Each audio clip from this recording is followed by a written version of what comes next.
Hey, Dr. C here again. Today we're going to talk a little bit about cholesterol. Mentioned a lot. Doctors emphasize it a lot. Is it really that important? Well, we're going to talk about all the pros and cons of cholesterol. I got my buddy Bernie here with me again. I didn't wear my Dr. Fauci fan club socks because you wouldn't see them under the table. But this way here, I'm not getting them dirty. Ha! Okay. Now that I got that out of the way, let's talk a little bit about cholesterol. What the heck is it? Well, it's a very waxy type of sterol. Not steroid, sterol. Why is it called cholesterol? Well, chole refers to bile. So that's why they can do cholecystectomy, take your gallbladder out. That's why they can do cholangiogram, an x-ray of the bile duct system. So chole simply refers to bile. The steri is just a word for solid. So solid bile, whatever. And anything that has ol at the end, is an alcohol. So you put them all together and kind of sums up what cholesterol is, I guess. So at any rate, that's how it got named in the first place. It first got named back in 1817. Can you believe that? I mean, that's almost as old as I am, for God's sakes. So, been around for quite some time. What does it do? How come it's so darn important? Well, did you know that roughly 30% of your cell wall is actually made from cholesterol? 30%. 25% of all of the brain tissue is cholesterol. Well, maybe the guy who made these bodies knew something more than we did, huh? So that's an awful lot of stuff. What else does cholesterol do? Well, it is the full producer of all of the bile acids, all that stuff that's in your gallbladder, all the stuff that's made in the liver. That goes down and helps with digesting fats and all. That is bile acids, and it's all made from the cholesterol. So it's a precursor of bile acids. Now, it also is a precursor for all your steroid hormones. Now, what are your steroid hormones? Those are the ones that are made, first of all, in the ovaries, like progesterone, estrogen, in the testicles, like testosterone, in the adrenal gland, for example. All those are steroid hormones. All of them come from cholesterol. So that's another good thing that it does. So roughly about 80% of all of the bile acids, as I mentioned, are produced in those liver cells. And in fact, most of our cholesterol is produced in our liver cells. A little bit is produced in some of the intestinal cells, the lining cells of the intestine. And that has something to do with the microbiota, the bacteria that are in the intestine. And I don't believe, I did give a talk here, I think, once about all of the bacteria in our body. So I'll refer back to that. If you want to learn about it again, I'll be happy to give that talk again. Can't live without bacteria, unfortunately.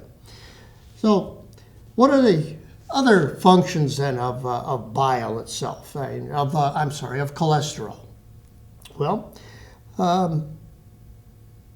to make cholesterol in our body, and we produce our own cholesterol, just like we produce our own vitamin D. Remember that talk on vitamin D? We do produce it. One of those things that we do produce in our body. And so, but it's a long process of production. Goes through multiple different steps before you get to the actual cholesterol itself. we produce roughly about 1 gram a day, 1,000 milligrams a day, 1 gram a day of cholesterol in our body. In our diet, what we eat is roughly around 300, 307 milligrams per day, roughly.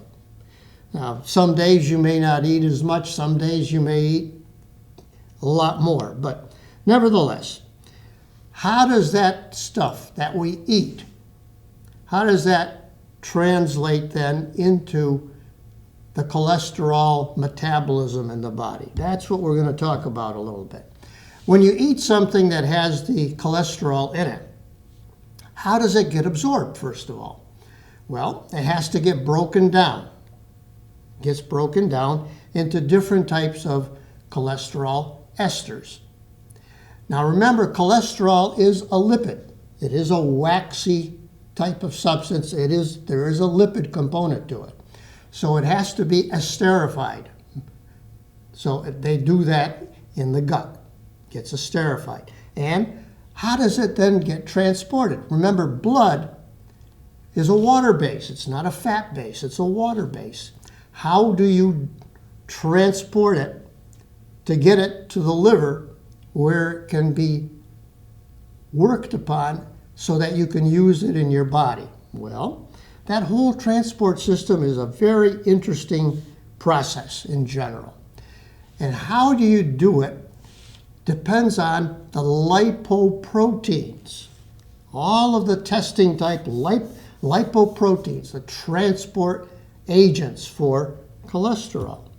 And there are 5 different forms of lipoproteins in our body that work to transport cholesterol. Let's talk about each one of them.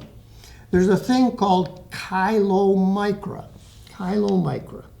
These are larger substances, and these chylomicra engulf mostly fatty acids, but they can also take some esterified cholesterol as well. They take that, and if you can envision a shell, like an egg, a shell around the fatty acid or the cholesterol itself. The fatty stuff is on the inside. The outside of the shell, however, is what they call hydrophilic. It likes water. It can dissolve, not dissolve, but it can emulsify in water because it can get transported easily that way. So you've got this shell, hydrophobic on the center, hydrophilic on the surface, and that then gets transfers the fatty acids. The fatty acids then go to muscle, liver, around the body. Now, why is that important to store fatty acids in the muscle? Yeah, that's where the bulk of them go.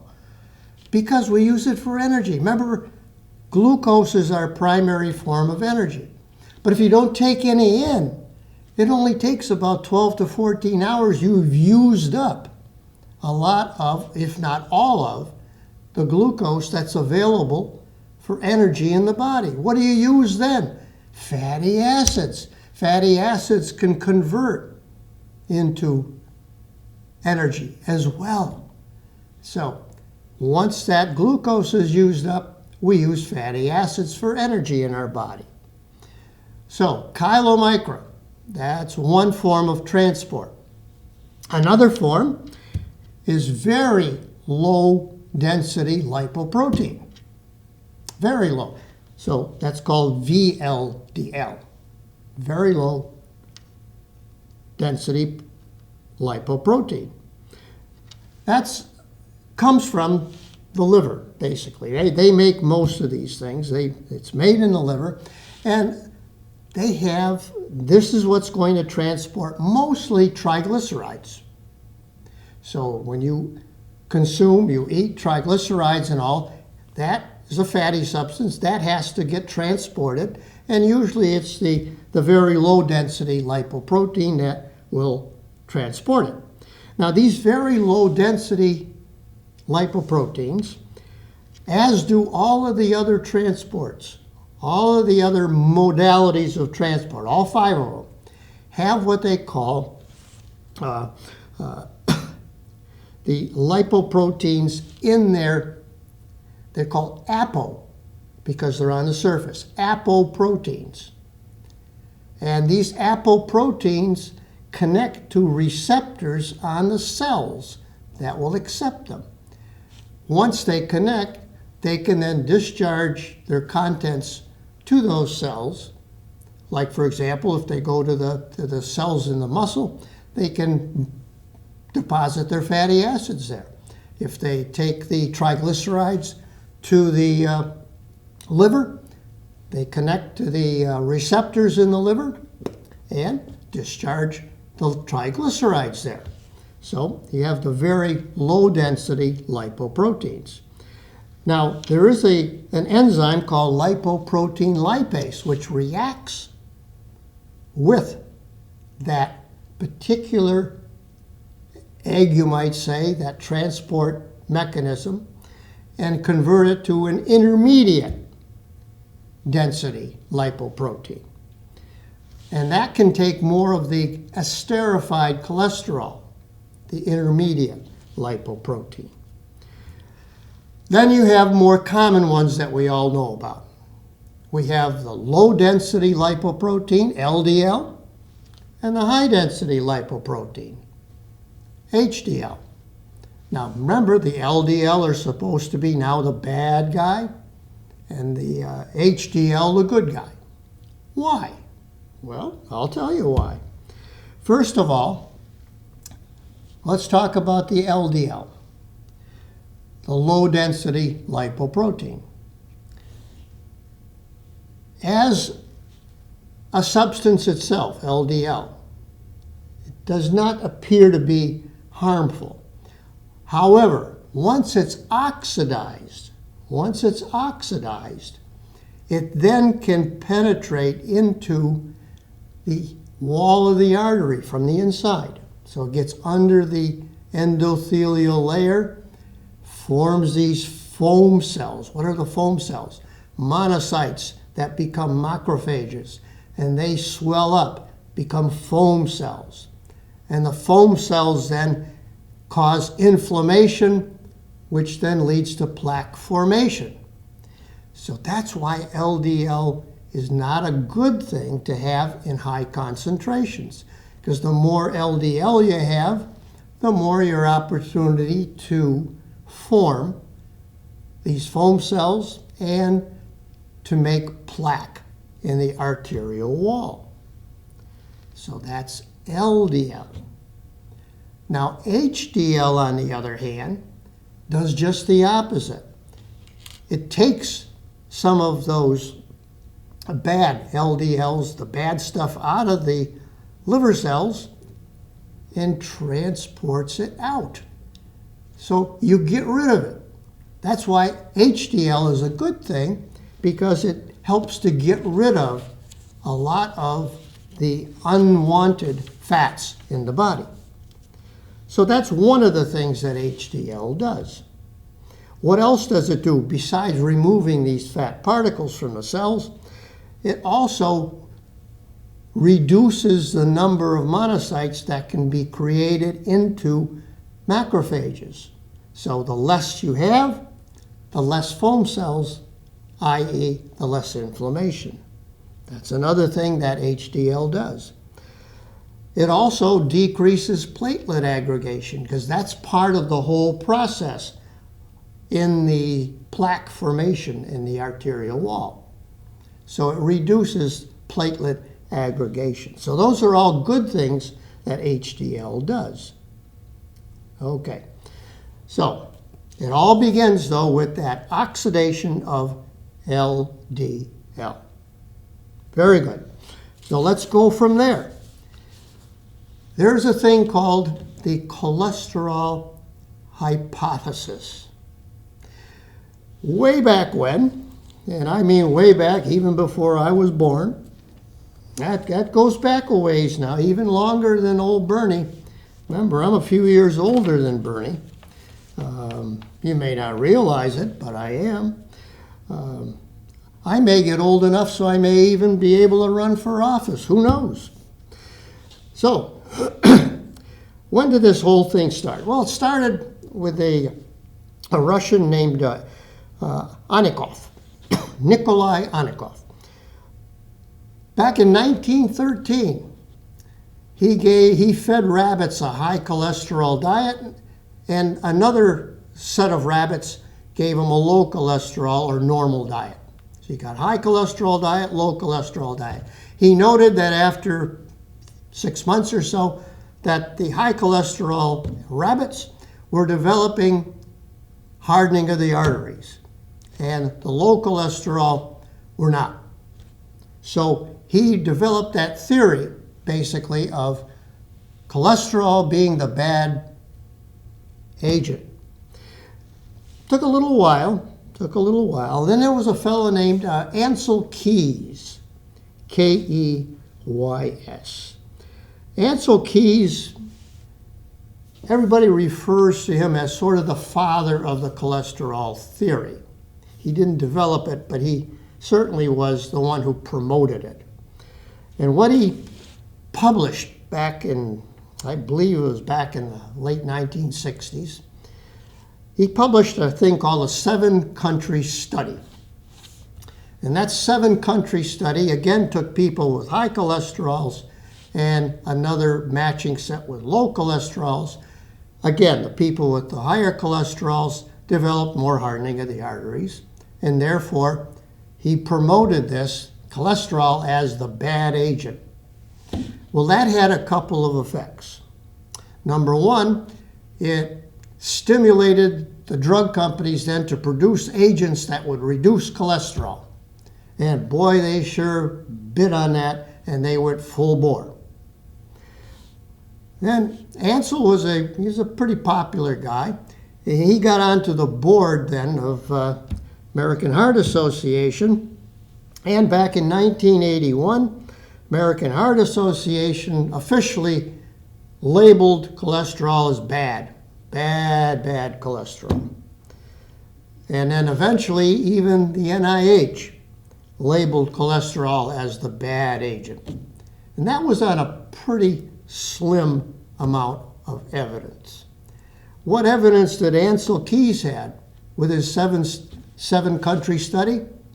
He studied 22 countries. 15 countries didn't fit his hypothesis. So he eliminated them from the study. And the only 7 countries that fit his hypothesis, he put into the study. That would be pretty much rejected nowadays. And it is. It is rejected nowadays. So, at any rate, the only reason the NIH and the American Heart Association embraced those theories is because at the time they thought that it was good evidence. And obviously, it's not good evidence. You got to listen to Dr. Fauci. Unless you have good evidence, don't shoot your mouth off or don't make policies based on that.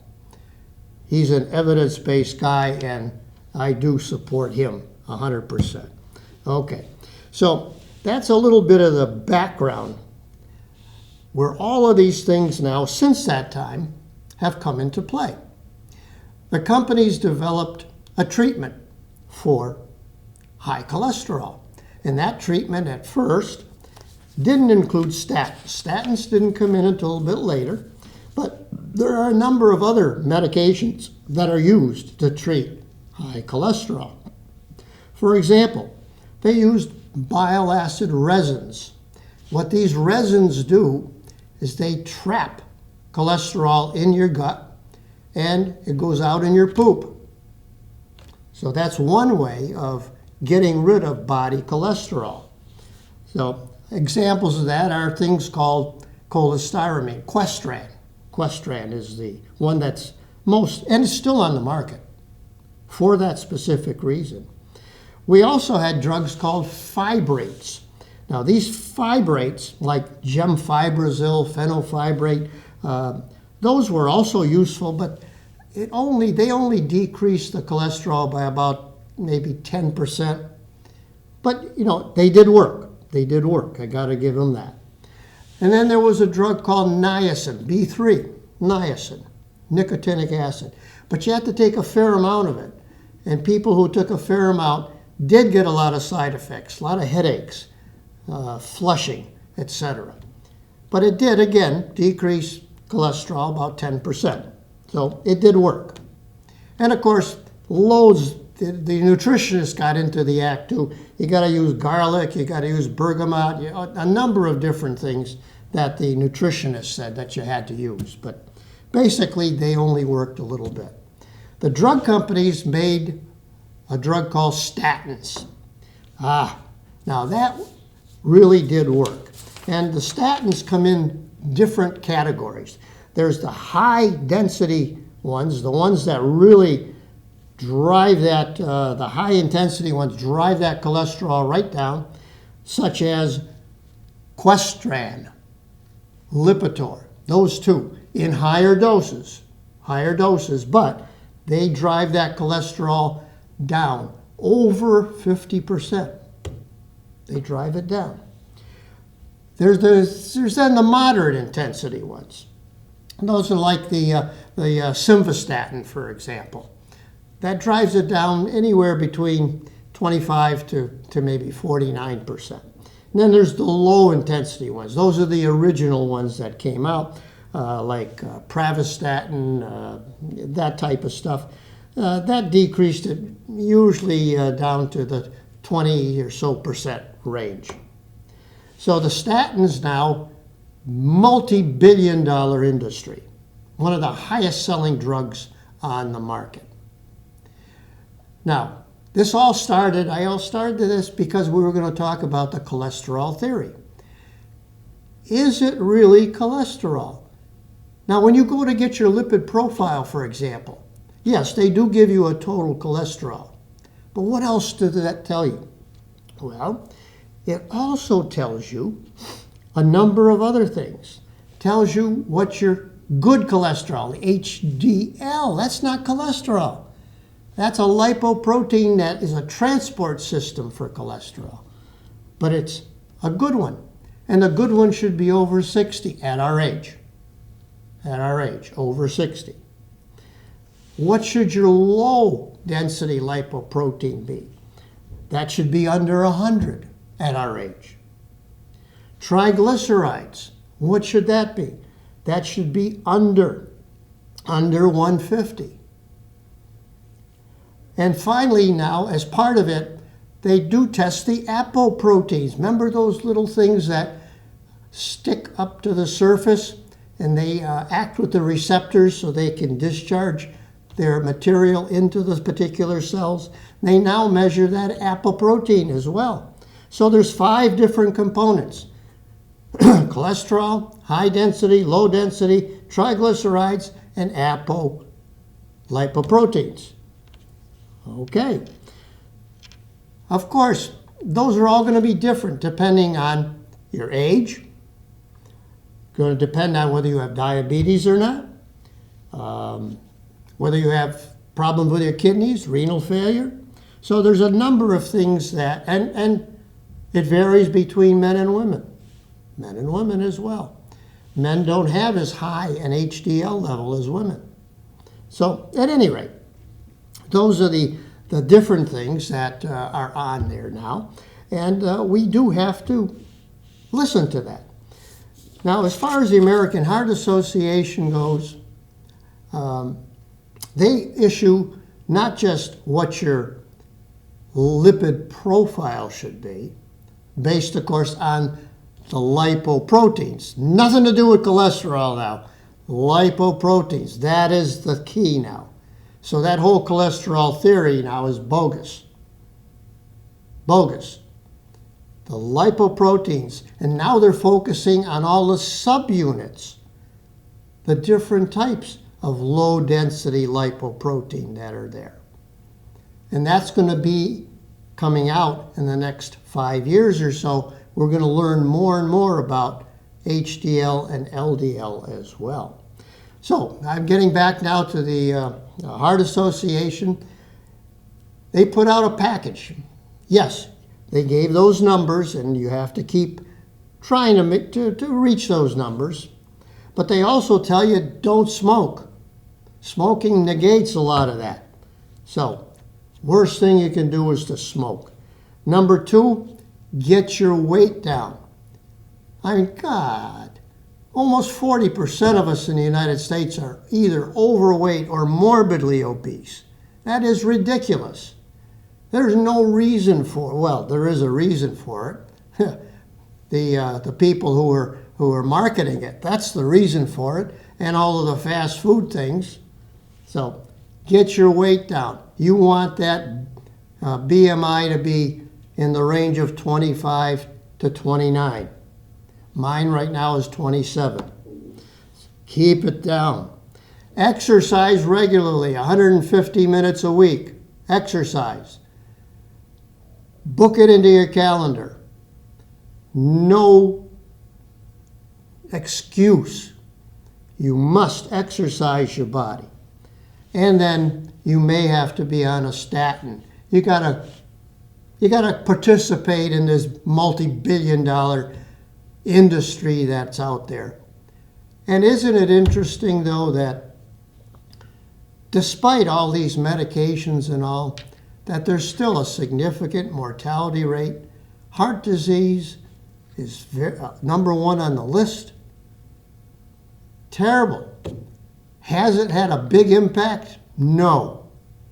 Has had a big impact on your pocketbook, though? Definitely. Going right into their pocketbook. So the other thing, too, is that they tell you to eat healthy. Well, what gives you lower cholesterol or lower LDL? Well, I was always relying on red wine. I like red wine. I'll have a glass, maybe 2 glasses on a bad day, 2 glasses of wine with my supper. Does increase HDL, increase HDL, decrease LDL. So that is good. Chocolate is good, but it has to be 70% cacao. What else is good? All the things that are insoluble. All the things that have oatmeal, for example, legumes, eggplant, all these different things that have a lot of fiber, that is all good. Certain nuts are good. Almonds are great. Almonds are great. Salmon, that heavier fish, that's good too. What else is good? Blueberries are good. So there's a number of things that naturally, with their foodstuffs, decrease your LDL and increase your HDL. Okay, I think I've expounded enough. I hope we got through. Don't worry about your cholesterol. Worry about that LDL. That's the important figure. This is Dr. C. Have a great day.